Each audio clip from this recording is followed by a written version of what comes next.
मुंबई किनाऱ्यावरून उत्तरेकडे जाताना वरळी वांद्रे सी लिंकला जोडणाऱ्या पुलाचं काम पूर्ण झालेलं आहे आणि या पुलाचं मुख्यमंत्री देवेंद्र फडणवीस यांच्या हस्ते लोकार्पण झालंय। सी लिंकला जोडणाऱ्या पुलावरून आजपासून दुतर्फा वाहतूक सुरू झाली आहे। यामुळे मुंबईकरांसाठी अवघ्या 12 मिनिटात थेट वांद्रे ते मरीन ड्राईव्ह प्रवास शक्य होणार आहे। Worli, Prabhadevi, lower Parel, lotus junction आदी भागातील प्रवाशांसाठी देखील 3 आंतरमार्गिका खुल्या करण्यात आलेल्या आहेत। मुंबई किनारी रस्ता दररोज सकाळी 7 ते मध्यरात्री 12 वाजेपर्यंत खुला असेल।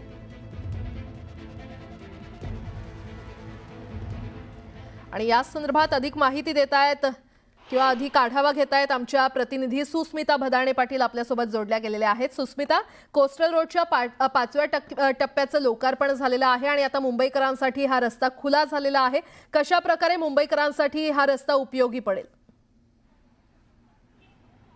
नक्कीच हा रस्ता खुलं होणं हे अतिशय महत्त्वाचा टप्पा कोस्टल रोडचा म्हणावा लागेल।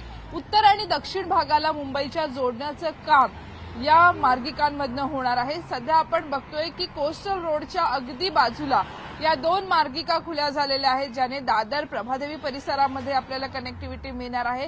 तर नरिमन पॉइंट ते थेट वरळी वांद्रे सी लिंक पर्यंतचा प्रवास हा अगदी वेगवान होणार आहे। 12 ते 15 मिनिटांमध्ये हे अंतर तुम्हाला कापणं शक्य होणार आहे। बिंदू माधव चौकातनं या दोन्ही मार्गिका दक्षिण आणि उत्तर मार्गिका ज्या आहेत त्या आपल्याला पाहायला मिळतात। समोर आपण बघतोय नरिमन पॉइंटने कोस्टल रोडकडे जाणारा रस्ता आहे, तर दुसरा रस्ता हा थेट सी लिंकला जोडला जातो। त्याच्याच लगत आपण जर बघितलं तर जो ब्रिज आहे त्या ब्रिजवरनं तुम्ही सी लिंकवरनं उतरू शकतात आणि थेट बिंदू माधव चौकातनं तुमचा पुढचा प्रवास सुरू होणार आहे। दादर आणि प्रभादेवी परिसरामध्ये जाण्यासाठी सुद्धा अतिरिक्त मार्गिका ही आता खुली झालेली आहे।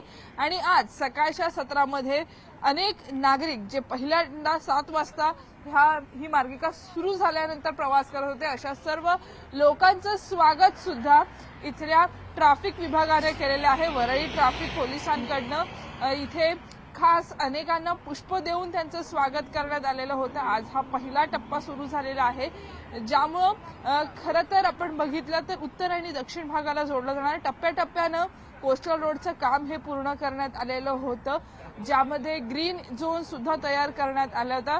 आणि छत्रपती संभाजी महाराज कोस्टल रोड हा मुंबईतील गतिमान प्रवासाचा एक नवा टप्पा म्हणावा लागेल।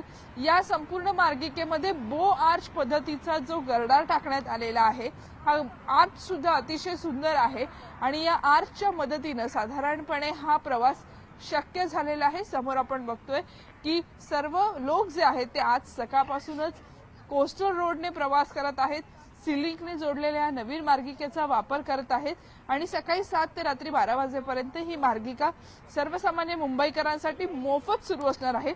सी लिंकसाठी जो टोल आकारला जातो हा कायम असणार आहे, परंतु कोस्टल रोड हा सिग्नल फ्री आणि टोल फ्री आहे।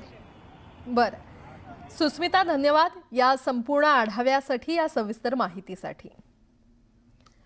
बातमीपत्रामध्ये आता